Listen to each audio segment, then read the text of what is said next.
Bom dia, senhoras e senhores.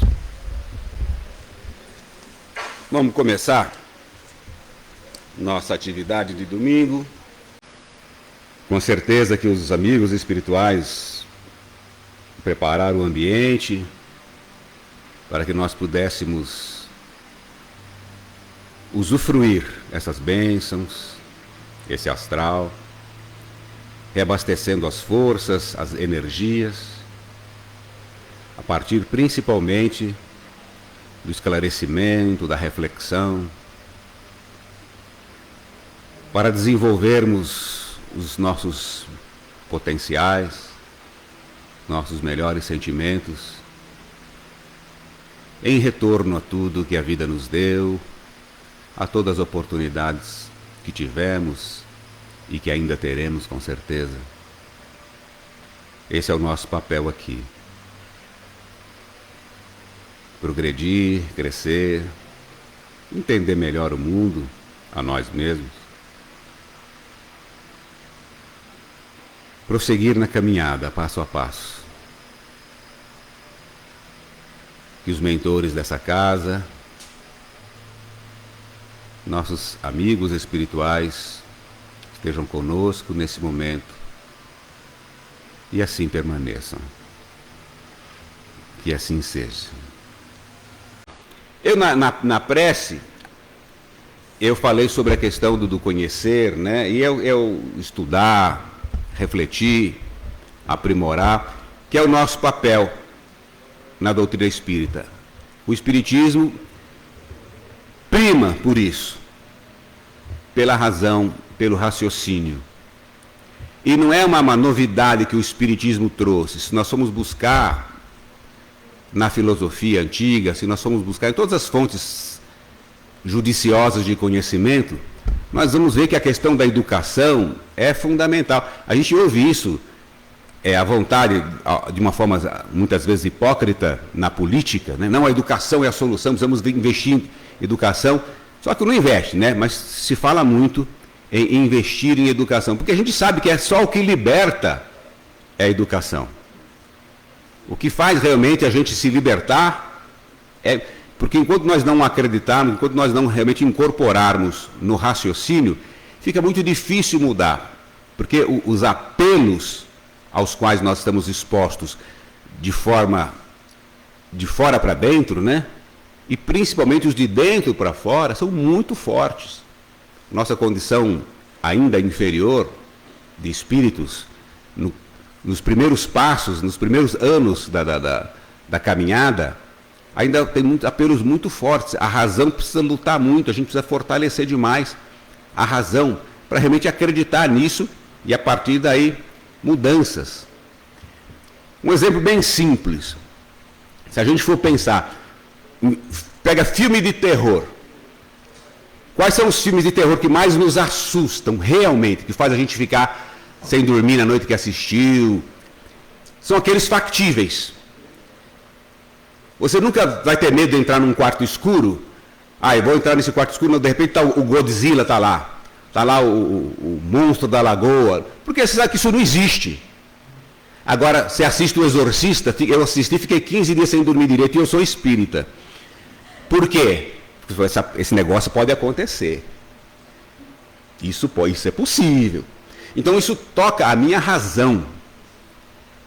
Aí provoca alguma mudança, provoca alguma reação da gente. Quando não toca a razão, a gente vai empurrando. Nós temos uma humanidade, toda ela religiosa. Eu tenho até eu anotei aqui uma estatística, está aqui, ó. Nós temos 1 bilhão e 600 milhões de muçulmanos, 2,2 bilhões de cristãos, excluindo os espíritas, 300 e quase 400 milhões de budistas, da religião tradicional chinesa, mais de 400 milhões, 900 milhões de hinduístas. Porque se juntar isso tudo, esse povo todo é religioso. Por que nós não estamos vivendo no paraíso? Por que nós estamos matando, nós estamos assassinando, roubando, corrompendo? Por que nós estamos vivendo esse mundo tão maluco? Porque essas religiões estão passando pelas pessoas e ficando numa gaveta, naquela gaveta do entretenimento. Do entretenimento, do monstro da lagoa, do Godzilla. Isso não existe. Eu assisto lá, assusto na hora, tal, desliga a televisão, acabou. Agora, quando você vê aqueles filmes que começa a tocar aquela musiquinha, o cara aparece, um ser humano aparece com um sorriso meio de canto de boca, aí você fica sem dormir, porque isso acontece, isso pode, isso existe. Nós somos no mundo 13 milhões de espíritas. Então a gente vai fazer o cálculo, puxa vida, para a gente salvar a humanidade vai demorar muito ainda, né? São mais de 8 bilhões de criaturas, e até todo mundo virar espírita. Então, não existe essa pretensão. Isso, para nós, apenas aumenta a responsabilidade, porque nos dá o conhecimento. Aí que a coisa pega. Nos dá o conhecimento. E não tem como voltar atrás. Não tem como voltar atrás. Tem o próprio Pão Nosso. Não é o Pão Nosso, é um outro livro. Foi o livro que foi o tema do estudo da semana passada. Ele fala sobre isso, sobre a nossa visão ao desencarnarmos. Porque muitos vão ser, esses todos que eu li, sem julgar mérito, nada disso, mas tem muita gente que realmente acredita no paraíso. Não, eu vou para o paraíso. Tem gente que acredita. É um acreditar meio... Porque você falou, você vai meio paraíso, então você fala o seguinte, se mata agora, você não para de pagar imposto, de ter problema, você vai para o paraíso. Não, peraí, não é bem assim. A gente não veria nenhuma dor, nenhum sofrimento num enterro. Não, vai ficar com Deus no paraíso. Está chorando por quê? Vai ficar com Deus no paraíso, prefere que fique com você aqui nesse, entre aspas, inferno. Né? Então, não tem, não dá liga na razão. Mas essas pessoas, segundo a lição que eu estou citando para vocês, elas vão ter o benefício da dúvida. Não, porque realmente acreditaram. Estavam nessa, como diz a garotada, nessa vibe. Agora, nós não. Nós não. Nós sabemos que vamos colher todos os frutos das sementinhas plantadas aqui. Não é castigo, não é ameaça. Eu até brinquei, quando eu citei esse livro, quarta-feira lá no centro, que a lição parece que é meio uma ameaça. E de certa forma acaba sendo uma ameaça positiva. Nós vamos ser cobrados. Nós vamos ser cobrados. Mas você não sabia? Eu sabia, mas eu sabia, ué. Por quê? Onde vai ser? Essa é outra coisa que a gente precisa desmistificar. Quem que vai nos cobrar? Boa parte do nosso medo de morrer está estruturado aí, nessa sensação de cobrança. Vai chegar o dia, porque isso está, vamos dizer assim, na história da humanidade, no atavismo religioso, a gente traz do passado o dia do juízo final, o julgamento, o livrão de São Pedro, Deus julga, Papai do Céu está vendo, tal. Então a gente tem essa coisa da culpa, né? Então quando eu desencarnar, eu vou sentar diante de Deus, vai passar na minha frente o meu currículo, né? Tudo que eu fiz de errado, todas as coisas que eu fiz. Meu Deus do céu, os caras viram tudo, notaram tudo. Então dá uma ideia assim, meio assustadora. E não é isso. Não vai haver julgamento. Somos nós mesmos. Somos nós mesmos que vamos nos martirizar, nos culpar. Vamos olhar para trás, poxa vida, que besteira, por que eu fui fazer isso?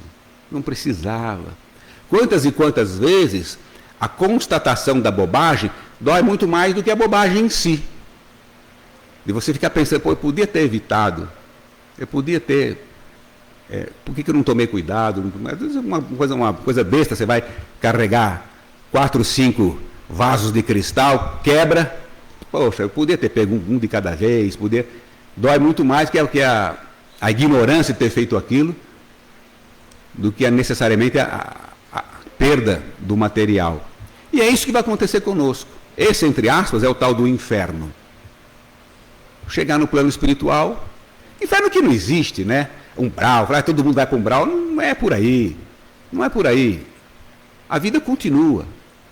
Do mesmo jeito que nós temos aqui as nossas preocupações, nossos dissabores, nossas culpas, o espírito continua. O plano espiritual não é uma instância penal. Nós não vamos ser castigados por nada. E nem beneficiados. O espaço é aqui. O nosso laboratório de progresso é na Terra.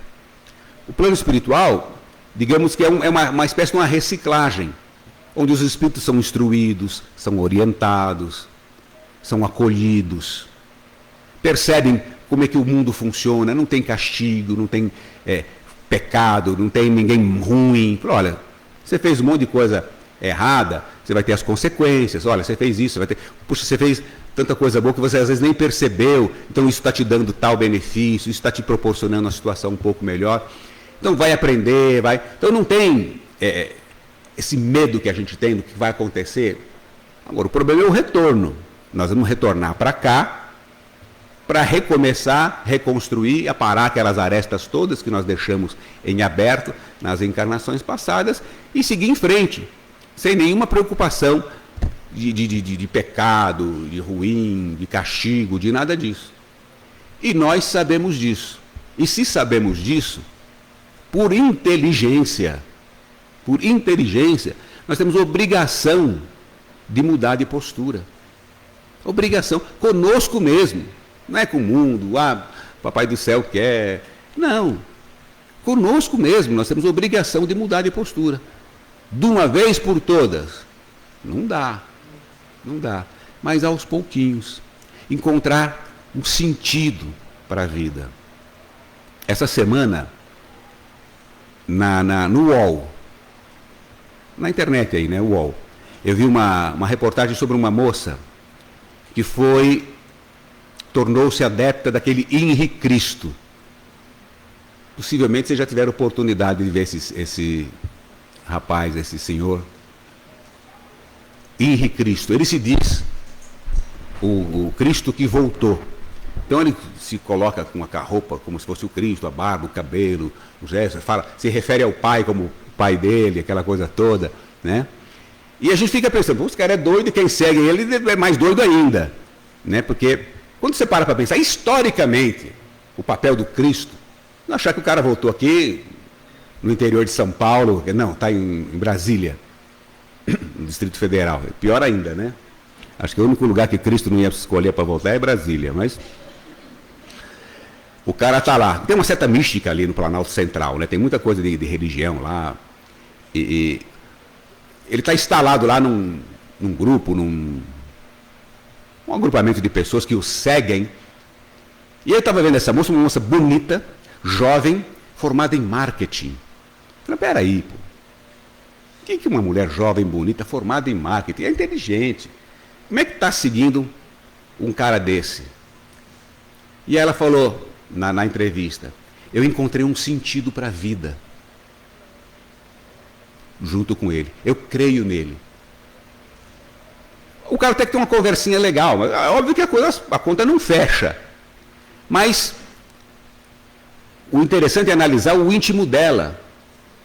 Devia ter um grande buraco emocional, um grande vazio emocional, e veio um cara com palavras doces, de esperança, não sei o quê, de salvação, eu sou a salvação que voltou, não sei o quê, vem e me siga, e se junta todo mundo lá, vivendo em torno desse espaço mesmo, pedindo doações, tal, para retroalimentar essa estrutura, não sai dali, não interfere em nada na vida dos outros.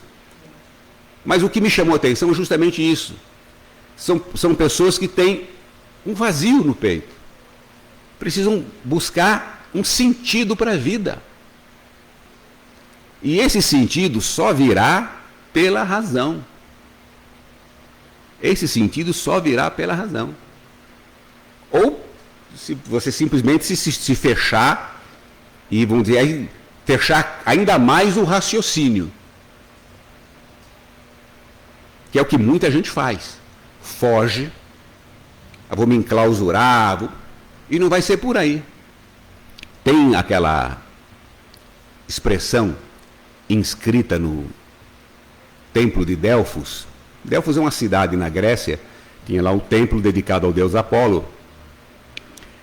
Sócrates, que imortalizou, vamos dizer assim, difundiu melhor essa frase, as redes sociais do Sócrates eram mais ativas, então ele conseguiu difundir, e as pessoas atribuem a ele a frase, mas a frase não é dele, a frase estava lá inscrita no templo de Delfos, conhece-te a ti mesmo, e conhecerás os deuses e o universo. Pois se aquilo que procuras não estiver dentro de si, não encontrarás em lugar nenhum. Então, esse é o objetivo. A coisa é de dentro. Encontrar um objetivo. Por quê? De onde eu vim, para onde eu vou, quem sou eu, por que essas coisas todas acontecem? Tem uma frase do Nietzsche que eu acho muito legal. Aquele que conhece o porquê, enfrenta todos os como. Eu sei o porquê. Eu sei o porquê eu estou aqui. Eu sei o porquê isso está acontecendo. Então fica fácil enfrentar as coisas que acontecem, os caminhos para isso. Por que eu tenho que ser bom? Por que eu tenho que ser caridoso? Por que eu tenho que deixar o egoísmo, a ganância, o ódio? Por quê? Eu sei por quê. Então fica fácil eu olhar para os comos que acontecem no dia a dia e entender. Não, isso é uma etapa. Isso é um passo na minha vida. Isso é um passo na minha existência que precisa ser superado com tranquilidade, com paz, com um sorriso no rosto, porque tudo vai passar. A verdadeira vida é espiritual, isso aqui é passageiro. Haverão muitas oportunidades, nós teremos muitas oportunidades, haverá. Nós vamos voltar várias vezes. Então, quando eu falo é passageiro, mas é muito passageiro. Só que a cada vez que nós retornarmos, nós temos que estar melhor. Nós temos que estar melhor. E aos poucos, esse é o nosso papel. Nós viemos aqui nos desmaterializar. Nós somos muito materializados. Nós somos espíritos, como o próprio Livro dos Espíritos fala, fomos criados simples e ignorantes. Não é uma ofensa, né? O Livro dos Espíritos está nos ofendendo, nos chamou tudo de ignorante.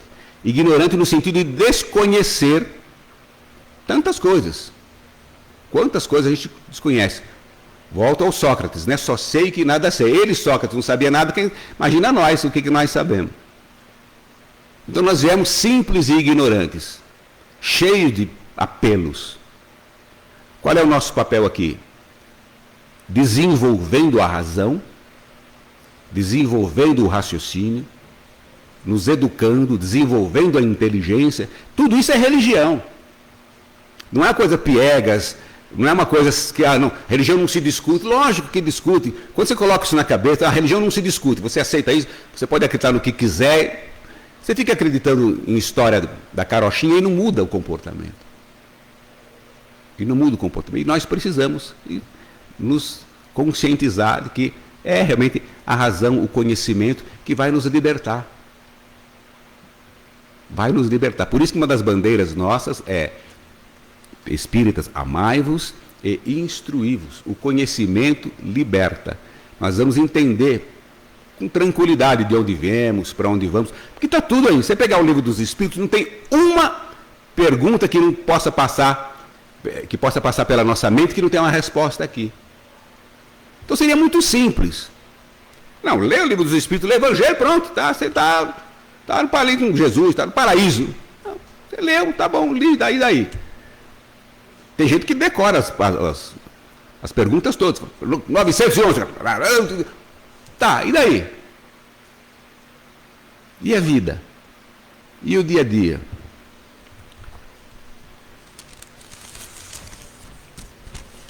Estão vendo isso aqui? Isso aqui é a bula de remédio. Espidufen. Estou fazendo propaganda não, eu tomei isso aqui. É um anti-inflamatório. Vocês acreditam que eu li isso aqui para tomar o remédio? Nem a receita eu não li, né? Não li. O que está escrito aqui? Tudo bobagem. Não é bobagem não. Isso não foi escrito para mim. Eu tomei esse remédio faz 6 meses. Já devia ter jogado fora a receita, né, mano? Faz 6 meses que eu tomei esse remédio. Ah, então isso aqui perdeu a validade. Não. Não foi feito para mim E não foi feito para o semestre passado. Isso aqui foi feito para o mundo. E para sempre. Então tem que estar aqui.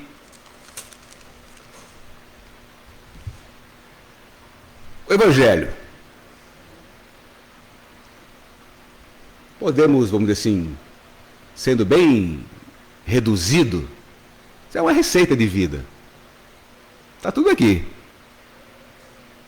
Está tudo aqui. 1864, a edição dele.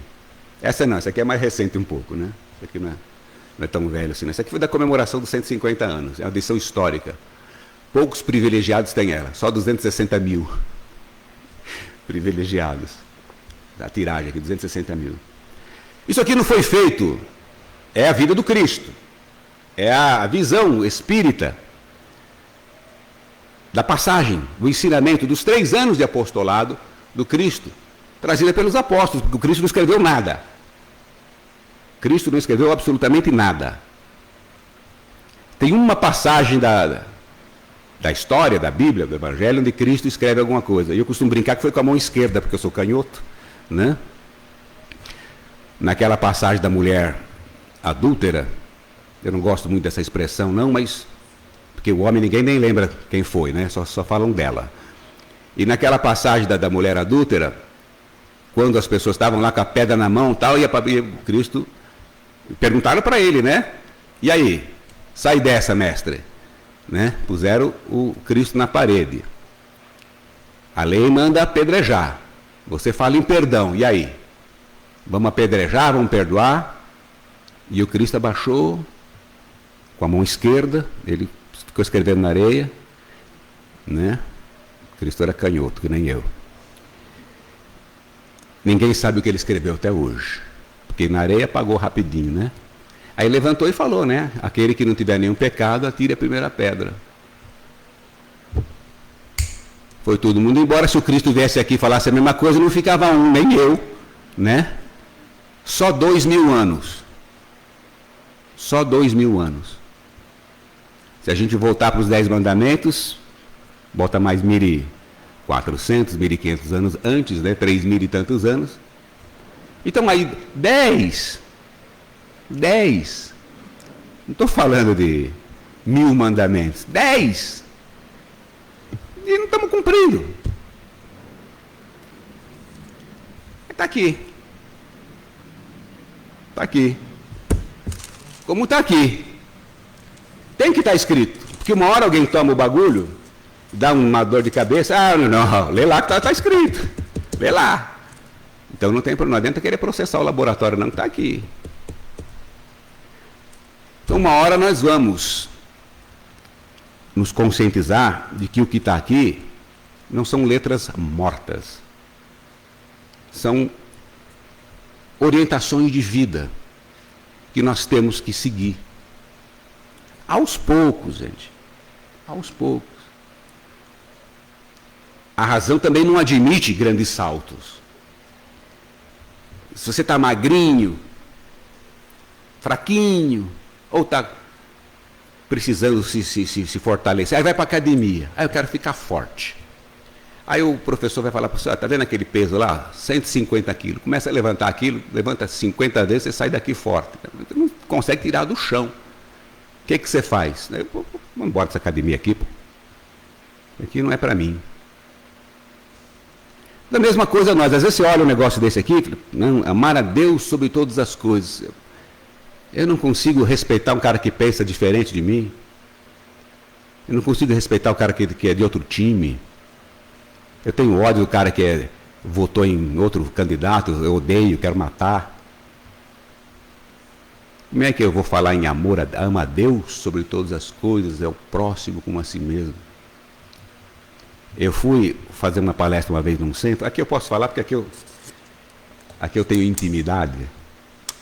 E daqui ninguém pode me mandar embora, né? Aqui eu sou vitalício, sou filho dos homens. E eu fui fazer uma palestra uma vez num centro lá em São Vicente. Tem muito centro lá, não adianta tentar saber qual é. Aí antes de fazer a palestra eu fui no banheiro. Aí no banheiro tem aquela plaquinha que todo mundo já viu. Favor, não subir na privada, não jogar papel no chão. Não, tem tanta recomendação absurda dentro de um processo civilizatório. Aí eu saio e falo, ama a Deus. Vocês não conseguem fazer xixi sem subir na privada? Joga papel na... Aí esse eu vou falar o lugar, não tem problema nenhum. Aqui em São Caetano tem um centro muito legal, o Seara. Acho que é Seara das Fraternidades, alguma coisa assim. Tem lá um menino, o xará meu, o Edson Lorenzini, faz um trabalho mediúnico muito bacana, tudo. E ele vive pedindo para as pessoas, gente, pelo amor de Deus, não joguem fralda na privada. 200, 300 pessoas vão lá para falar de Deus, vão lá para... Jogam.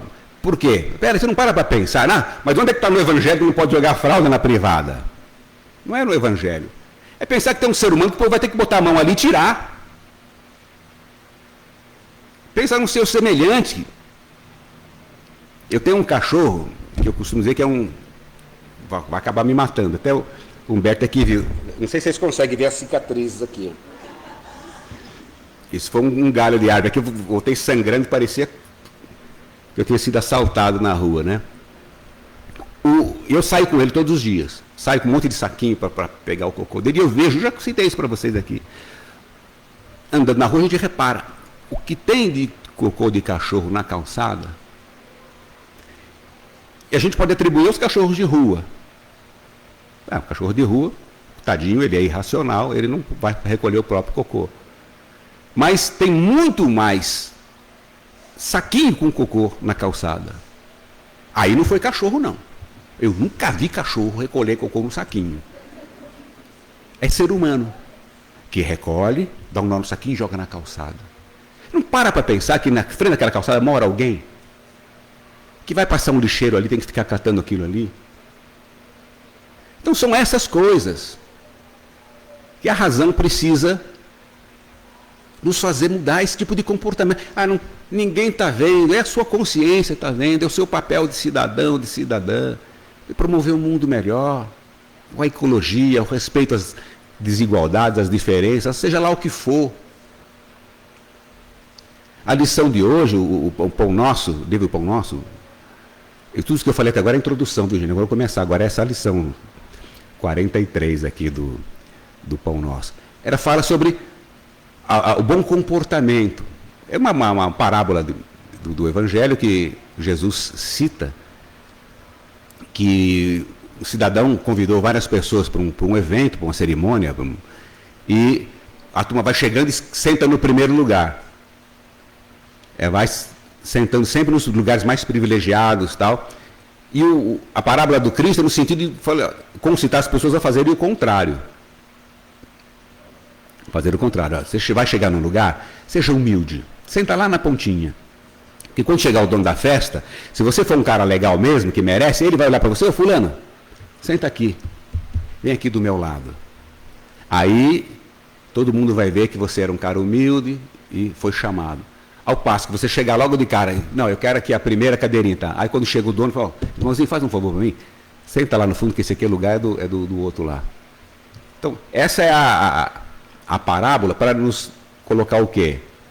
A humildade, a tranquilidade. Você chegar no lugar, mesmo que você saiba mais, pisa leve, não ofenda ninguém, entre aspas, com a sua sabedoria.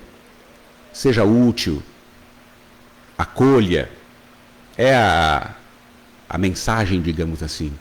E é o que a gente pode fazer todos os dias. Eu estava falando da academia.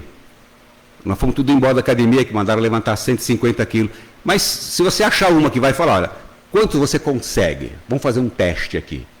Olha, consegui levantar 10. Tá bom, então vou fazer o seguinte, eu vou te dar 11. Porque com um pouquinho mais de força você levanta. Se ele levantou 10 aqui, ou te dá 11, você levanta. Poxa, consegui. Aí você fica uma semana levantando aqueles 11 quilos, na outra você levanta 12. Se persistir, uns 20 anos depois, está levantando aqueles 150. Não adianta querer fazer isso no dia seguinte, vai arrumar uma lesão. Vai arrumar uma lesão. Tem tá na internet, hein, quem quiser procurar. Eu achei muito bonitinho, muito emocionante e sincero. Um padre falando que deixou de ser juiz para ser padre. E aí ele explicou, falou, olha, eu era juiz, fui aprovado no primeiro concurso com nota 10, em primeiro lugar no concurso, quer dizer, já há muitos anos como juiz, mas não estava satisfeito. E a minha vocação era ser padre. Larguei tudo, tornei-me padre e tal, e estava falando isso. Aí fui olhar os comentários. E logo um dos primeiros comentários, você pode servir a Deus em qualquer lugar, não precisa se impor sacrifícios desnecessários só para mostrar alguma coisa. Eu falei, meu Deus do céu, que cidadão, isso é pensamento. O cara está abrindo o coração, expondo a felicidade dele de largar da magistratura. Mas o outro está preocupado por quê? Não precisa se impor de sacrifício. Que sacrifício? Deixar de ganhar os 50, 60 mil reais por mês que ganha. Esse é o sacrifício. Por quê? Porque nós estamos muito com o pé no chão aqui. Então um cara que abre mão de um salário desse, esse cara está impondo sacrifícios desnecessários, está querendo mostrar alguma coisa, está querendo se martirizar. Não consegue enxergar sinceridade. Um cara que não precisa disso. Um cara que não precisa disso. Ele quer servir a Deus do jeito dele. Do jeito dele. Ele é padre, eu sou espírita. Não tem nenhuma restrição. Temos alguns pontos de divergência doutrinária, mas por aí a gente vê que é um homem que vive a religião dele. Um homem abnegado. Poderia ser cristão, seguir o Cristo como juiz, como muitos o fazem. Tem um juiz federal do Nordeste, se eu não me engano, que trabalha em vara de trabalho, principalmente, é muito ativo na internet aí. Pô, ele trata com tanto carinho as pessoas, aquelas senhoras, aqueles trabalhadores da roça, que não tem uma carteira, não tem um documento, não tem nada. Ele faz das tripas coração dentro da lei para dar benefícios para as pessoas. Então, é um missionário, não tem a menor dúvida disso, que é um missionário. Dentro da magistratura. Então é possível, onde quer que a gente esteja. Ah, se eu fosse juiz, eu ia fazer. A gente fica muito, se eu ganhar na Mega Sena, eu vou fazer caridade assim todos os dias. Eu também. 600 da virada. Eu falo isso com tranquilidade, porque eu sei que espírita não joga na Mega Sena. Mas a turma das outras religiões que joga, né? Muitos falam, né? Não, Mega Sena da virada, 600 milhões. Não, veja bem. Mas você está jogando? Não. É para fazer caridade. Desses 600 milhões é que eu vou dar 300 para os pobres. Metade. Olha que sacrifício esse cara vai fazer. Que alma abnegada. É quase um Cristo, né? Última encarnação. Vai dar 300 milhões para o pobre. Vai ficar com os outros 300, mas é uma taxa de administração aí, uma coisa mais simples, para compensar essa caridade magnânima. Mas nós estamos muito presos a isso ainda. Então vem lá, o cara expõe o coração dele, fala com abertura, assim, vou me dedicar à religião, a Deus, ao acolhimento do próximo. Sem precisar de dinheiro. Sem precisar de dinheiro. E causa uma comoção. Causa uma comoção. Porque nós não estamos preparados para isso ainda. Então, é uma observação, não é crítica, porque a gente fica pensando, meu Deus do céu, né? Quanta gente que fica aí anos para passar num concursinho, aí vem um cara desse, passa, diz que a carne só cai no prato vegano, né? E abriu mão, mas é para a gente entender, e, com esses exemplos, perceber que é isso que funciona na vida. Porque esse cara vai desencarnar feliz da vida. Feliz da vida. Eu fiz a minha parte, vivi. Agora, se ele fizer isso em paz, se ele se impuser sacrifícios desnecessários, vai ser pior para ele. Porque ele vai sofrer. No capítulo 17 do Evangelho, e eu trouxe aqui,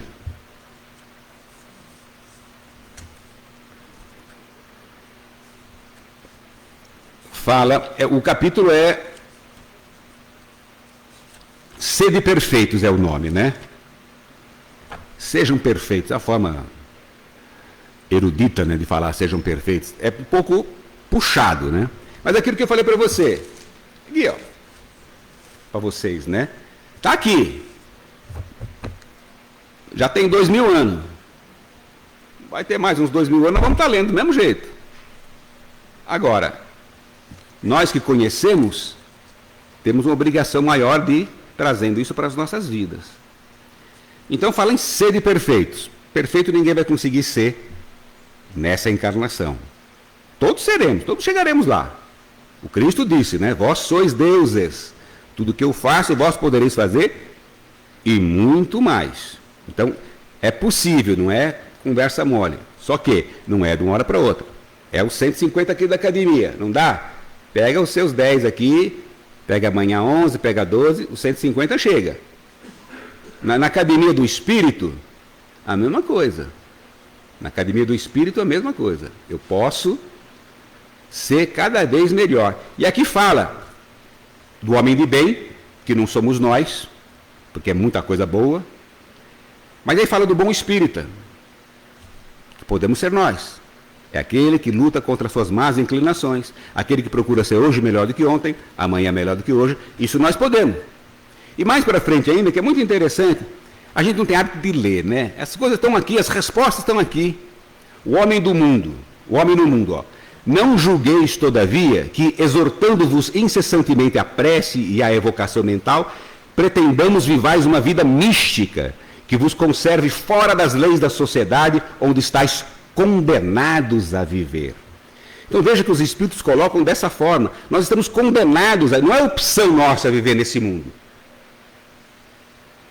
Não, nós estamos condenados a viver, nós estamos condenados a reencarnar, a viver nesse mundo, nascemos nesse planeta, porque foi Deus que nos colocou aqui. Agora, desse jeito, aí somos nós. O lugar, o planeta, a condição material de ter um corpo físico como laboratório do espírito, isso é de Deus. Agora, o que nós fazemos com esse laboratório, o que nós fazemos com a nossa experiência, com essa oportunidade, isso é problema nosso. Mas os Espíritos colocam aqui, não pretendemos que vivais uma vida mística. Não. Vivei como os homens de vossa época. Agora, sacrificai as necessidades, mesmo as frívolas do dia, mas sacrificai com um sentimento de pureza que as possa santificar. Ou seja, esses pequenos sacrifícios que nós fazemos devem ser feitos com esse sentimento de pureza, de certeza, de realidade.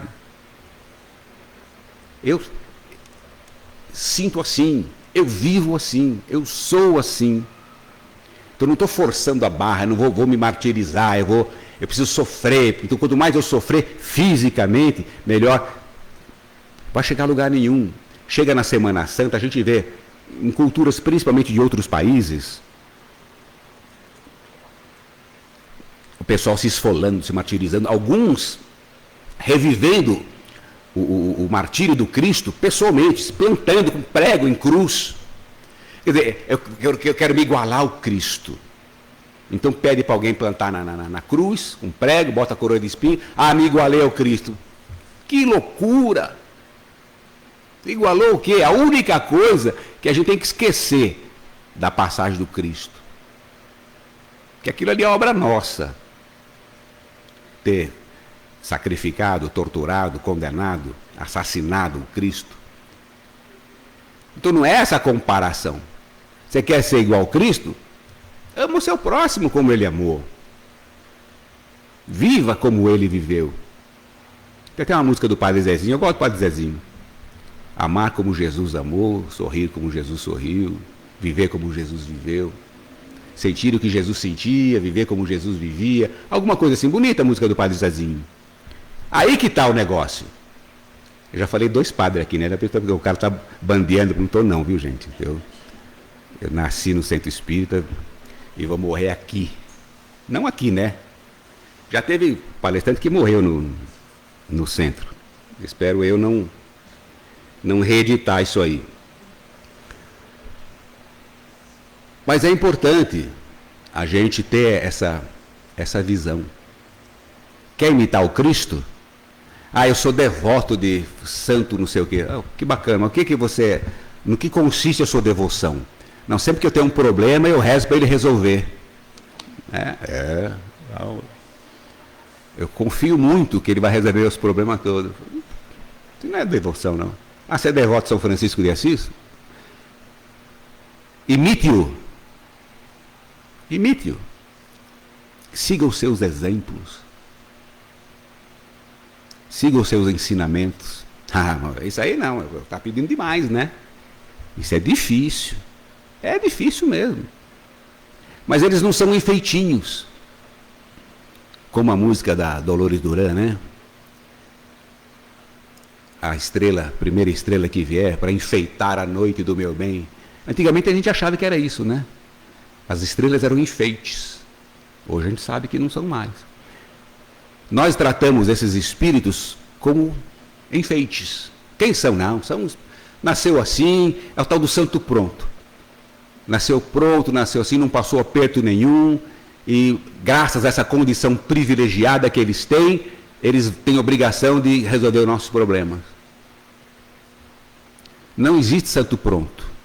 Nenhum desses espíritos que nós reverenciamos, que nós citamos, que irmãozinhos de outras religiões canonizam, tal, colocam como santos, tal, nenhum deles, o próprio Cristo, nenhum deles nasceu privilegiado, foi criado privilegiado. Todos passaram pelo que nós passamos. Todos. Então, a única forma de chegar lá é fazer o caminho que eles fizeram. Simples. Simples, é fazer o caminho que eles fizeram. Sair desse comodismo de achar que eles vão resolver o problema. Isso funciona.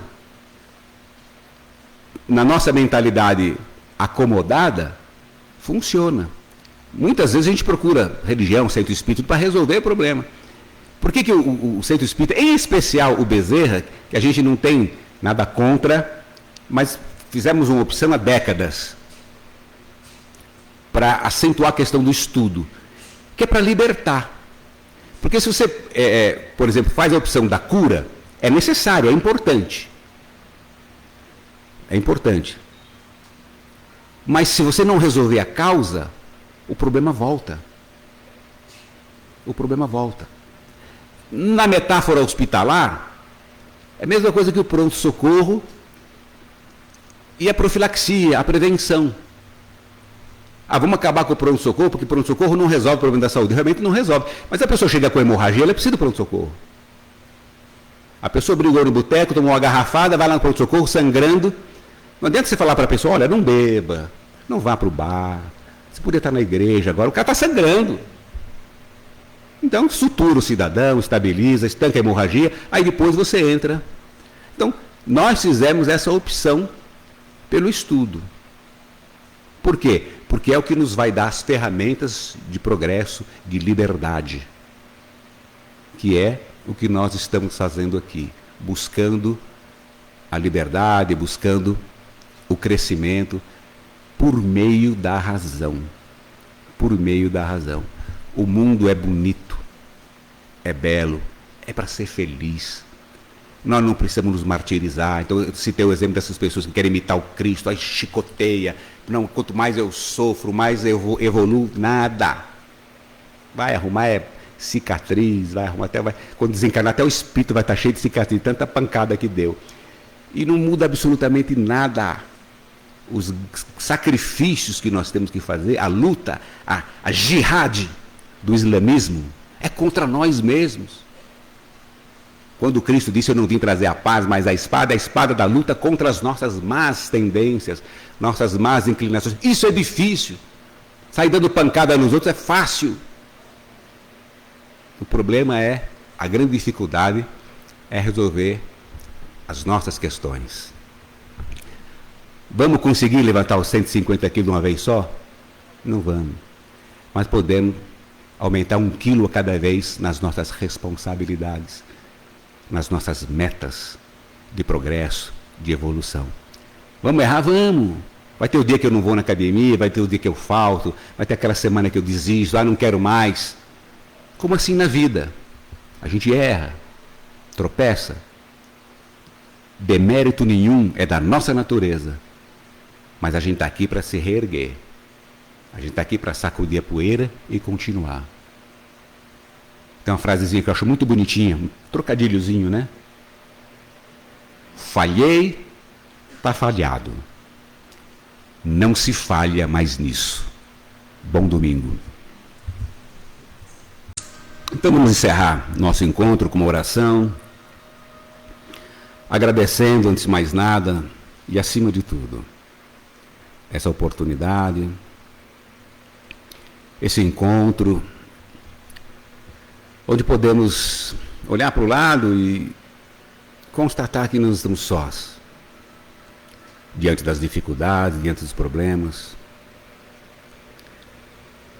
Estamos juntos com outros irmãos encarnados e seguramente acompanhados pelos nossos irmãos desencarnados, que nos antecederam nessa viagem e querem o nosso bem. Lutam pelo nosso progresso, nos acompanham, ficam felizes com a nossa felicidade, se entristecem com as nossas dificuldades, mas na medida que estejamos vinculados a eles, pela vibração positiva, pelo pensamento elevado, nunca nos faltará ajuda, nunca nos faltará incentivo, nunca nos faltará o ombro amigo do plano espiritual superior. Que possamos sair dessa casa que nos acolhe, animados, cheios de esperança, de energia e predisposição para fazermos a nossa parte. E que essa paz, essas vibrações também possam alcançar os nossos lares, nosso trabalho, nossos familiares, amigos, nossos governantes, as pessoas que têm grandes responsabilidades sobre os ombros e precisam, antes de cobranças, de apoio, de orações. Que Deus nos abençoe, nos proteja, nos ampare, hoje e sempre. Que assim seja.